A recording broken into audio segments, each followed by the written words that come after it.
இயேசு உங்களை நேசிக்கிறார். இந்த நாள் வேதாகம தியானத்திற்கு உங்களை அன்புடன் அழைக்கிறேன். சமாதானம் பண்ணுகிறவர்கள் பாக்கியவான்கள், அவர்கள் தேவனுடைய புத்திரர் எனப்படுவார்கள். மத்தேயு 5:9. கற்பனையாக நாம் இதை எடுத்துக்கொள்வோம். பூமியின் முக்கிய தொழில் யாது என்று அறிந்து வரும்படி செவ்வாய் கிரகத்திலிருந்து ஒரு மனிதன் அனுப்பப்படுவானால் அவன் பூமியின் முக்கிய தொழில் போர் புரிதலே என்று கூறுவான் என்றால் அதில் தவறே இல்லை. உலக நாடுகள் யார் மற்றவர்களை விட பயங்கரமான உயிர்கொல்லி ஆயுதங்களை தயாரிப்பது என்பதிலும் யார் மற்றவர்களை விட பெரிய அளவில் அணு ஆயுதங்களை உற்பத்தி செய்வது என்பதிலும் ஒன்றோடொன்று போட்டி போட்டுக் கொண்டிருக்கின்றன என்று அவன் அறிக்கை சமர்ப்பிப்பான். பூமியின் மக்கள் ஒருவரோடு ஒருவர் ஒத்து போக முடியாத அளவிற்கு சண்டைக்காரர்கள் எனவும் ஒருவரோடு ஒருவர் சமாதானமாய் வாழ முடியாத அளவிற்கு சுயநலவாதிகள் எனவும் அவன் தெரிவிப்பான். முதல் அணுகுண்டு தயாரிப்பை மேற்பார்வை பார்த்த டாக்டர் ராபர்ட் ஓப்பன்ஹைமர் என்பவர் அமெரிக்க நாடாளுமன்ற கமிட்டி முன்பாக ஆஜராகும்படி கேட்டுக் கொள்ளப்பட்டார். கமிட்டியினர் இவரிடம் அந்த பயங்கரமான புதிய ஆயுதத்துக்கு எதிரான தற்காப்பு ஆயுதம் ஏதாகிலும் உண்டா என்று கேட்டனர். நிச்சயமாக என்று பதிலளித்தார் அந்த சிறந்த இயற்பியல் அறிஞர். அது என்ன என்று ஒருவர் வினவினார். மற்றவர்கள் எல்லாரும் அவரது பதிலுக்காக அமைதியாய் காத்திருந்தனர்.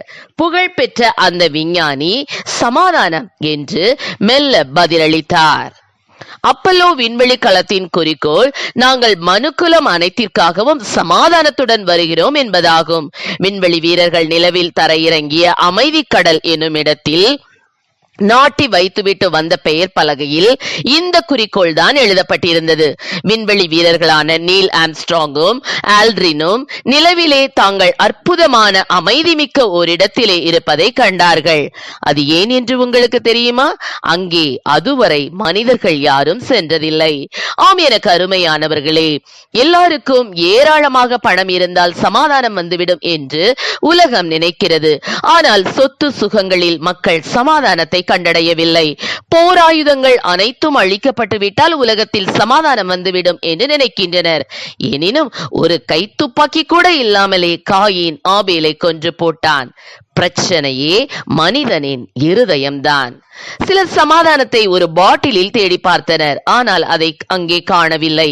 அப்படியே கிடைத்தாலும் அது ஒரு செயற்கை சமாதானம், விரைவில் மரணத்திற்கே வழிநடத்தியது. சிலர் ஏராளமான அறிவை சம்பாதித்தால் சமாதானம் கிட்டும் என்று எண்ணினர். அதற்காக பட்டங்களுக்கு மேல் பட்டங்களை பெற்றனர். ஆனால் அவர்கள் தேடிய சமாதானமோ அதில் கிட்டவில்லை. நாம் சமாதானம் பண்ணுகிறவர்களாக இருக்க வேண்டும் என்றால் முதலாவது தேவனோடு சமாதானம் செய்து கொள்ள வேண்டும். துன்மார்க்கருக்கு சமாதானம் இல்லை என்று கர்த்தர் சொல்லுகிறார்.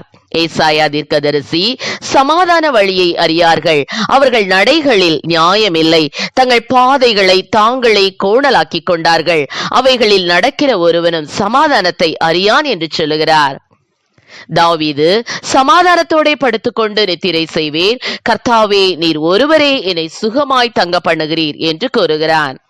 முன்னாட்களில் அவ்விசுவாசியாய் இருந்து பின்னர் தேவனுடைய சமாதானத்தை கண்டு கொண்ட ஒருவர், முன்பெல்லாம் நானும் என் மனைவியும் காலையில் எழும்பும் போதே சண்டை போட்டுக் கொண்டுதான் எழும்புவோம், இரவில் படுக்க போகும் முன்னும் சண்டைதான். ஆனால் தேவனுடைய சமாதானத்தை கண்டு கொண்ட நாள் முதல் எங்கள் வீடு பூலோகத்தில் ஒரு பரலோகமாக திகழ்கிறது என்று சொன்னார். கிறிஸ்து தமது சீஷர்களை பார்த்து என்னுடைய சமாதானத்தையே உங்களுக்கு கொடுக்கிறேன் என்று சொன்னார். அவர் பாரபட்சம் உள்ளவர் அல்லர், நமக்கு சமாதானத்தை கொடுக்கவே விரும்புகிறார்.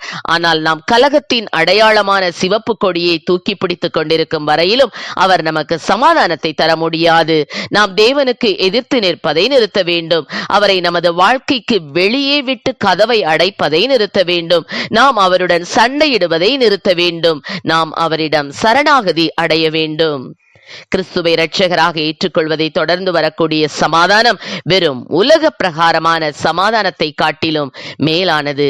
ஆம் பிரியமானவர்களே, நம்முடைய கர்த்தராகிய இயேசு கிறிஸ்து மூலமாய் தேவனிடத்தில் சமாதானம் பெற்றிருக்கிறோம் என்று ரோமர் 5:1 வாசிக்கிறோம். வாழ்க்கை அனைத்திலும் தேவனோடும் மனிதர்களோடும் சமாதானத்தை கண்டு கொள்வது போன்ற அதி அற்புதமான காரியம் வேறு எதுவும் இல்லை. தேவன் உங்களை நேசிக்கிறார். நீங்கள் பரிபூரண நித்திய சமாதானத்தையும் ஜீவனையும் அனுபவிக்கும்படி தேவன் கிருபை செய்வார். கர்த்தர் நம்மை ஆசீர்வதிப்பாராக. ஆமென். ஜெபம். எங்களை அதிகமாய் நேசித்து வழிநடத்துகிறீங்களா அன்பின் பரலோக பிதாவே, அப்பா ஸ்தோத்திரம் ஆண்டவரே. சண்டை சச்சரவுகள் நிறைந்த அந்த காலங்களிலே அப்பா யுத்தங்களின் செய்திகளை கேள்விப்படுகிற நாட்களிலே அப்பா என்னுடைய சமாதானத்தை உங்களுக்கு கொடுக்கிறேன் என்று சொன்ன தேவன் அப்பா, உம்முடைய சமாதானத்தை நீர் எங்களுக்கு கொடுப்பீராக ராஜா. சமாதானத்தினால் எங்களுடைய இருதயத்தை நிரப்பும் ஆண்டவரே. ஆசீர்வதியும். இயேசுவின் நாமத்திலே ஜெபிக்கிறோம் நல்ல பிதாவே. ஆமென்.